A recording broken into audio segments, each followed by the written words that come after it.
Hi everyone, this is Jim and welcome back to my YouTube channel. At ito na nga, grabe guys, I won. Ito na guys, case closed na. Nag-post na nga ang lola ni Alex Manala na nasa lugar Hermoso, Casabianca, Siargao sila. O di ba? Nasa Siargao si Lulu na lola ni Alex. Yan yung Airbnb nila sa Siargao guys. At ayan na, so pinost nga ni Lulu yung picture ng napakasaya niyang mga apo na si Alex at yung ate niya. So kitang-kita nga na yan yung naka-tube na babae na merong dangling earrings, yung pink na pink, diba? Tignan yung maigi yung kulay ng damit at saka yung dangling earrings niya. At tignan nyo rin yung small decorative lights na nandun sa taas, diba? Ito yung actually same decorative lights na nandito sa Instagram story ni Kenzie. Ayan na nga. Oh. Ayun o. Diba? Ayan o. Nandiyan pa si Jay Ortega. O, isang place lang. Ayun o. Same location. Diba? O. At ito pa guys. To. Yung nilabas na video kaninang umaga na nasa bar nga si David together na may kinakausap na girl na sobrang saya ni David Licauco at sobrang kinikilig ay si Alex din yon. So tingnan nyo, ayun o, yung pink dress at ilalapit, ayun yung kanyang dangling earrings. Ayan o, yung dangling earrings at saka yung pink dress ay same na sa picture na pinost ng lola niya. Grabe. Grabe guys, wala na. Tapos na ang laban at napatunayan na sa si Alex talaga yung kasama ni David doon. Grabe. At mukhang siya din tong nandito sa picture. Ayan, galing yan sa kay Jay Ortega.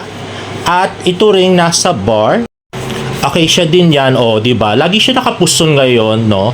Ayan nga si David. So, hinayaan niyang yung friend niya muna ang kasayaw ni Alex. Pero tinitingnan niya rin constantly si Alex. Pero tinitingnan niya rin yung nagka-camera. At ito pa, yung sa pickleball, ayan din si Alex. So, gustong-gusto niya naka-tube, guys, no? At gusto niya yung nightlife, diba? Lifestyle ni David. Ganyan talaga yung mga tipo ni David kasi. Diyos ko, wag na tayong lumayo at wag na tayong magplastikan dito, guys, no? Ayan na nga. Ito nga yung sinabi ni last year pa. Sabi ni Pikwa at nung kanyang matandang resource person na hindi nagbabasa ng tarpaulin. So, totoo rin to sinabi ni Prima Jonah na lasing na raw si David Licauco at hinabol yung girl at yun nga ay si Alex. At ito rin diba?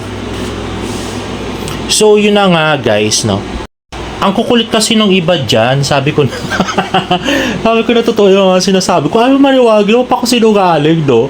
Kung sino-sino pang sinabi na kung sino daw yung babae na nakatalikod na kinakausap tour guide. May tour guide daw, may nagtitinda pa daw sa bar. Grabe. Ayaw maniwala sa akin, mga buwisit. Yan tuloy. Yan, sinasampal ko na sa pagmumuka ng mga tao na babas sa akin, no? Si Alex talaga yung kasama ni David at kausap doon sa Siargao. Naku, no? So, sana naman umamin na nga si David na meron siya. Kahit sabihin niya lang may non-showbiz girlfriend siya. Basta, wag na, kahit hindi niya nasabihin yung pangalan, okay na yun, di ba? At least, naamin niya. At parang tumigil na rin yung mga delulu. Grabe, di ba? Ang kapal-kapal nila, lalo sa si Pikwa, sabi, yung nag-text pa raw yata si Barbie. Yun yata yung sinasabi ng mga followers niya. Ewan ko.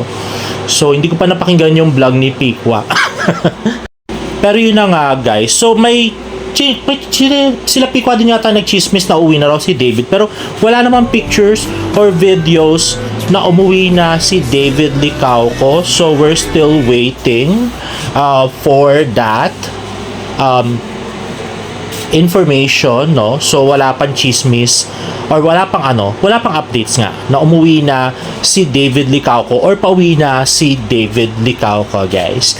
Now, if you like this video, please give it a thumbs up and please subscribe to my YouTube channel for more Barda updates. See you in my next vlog. Bye!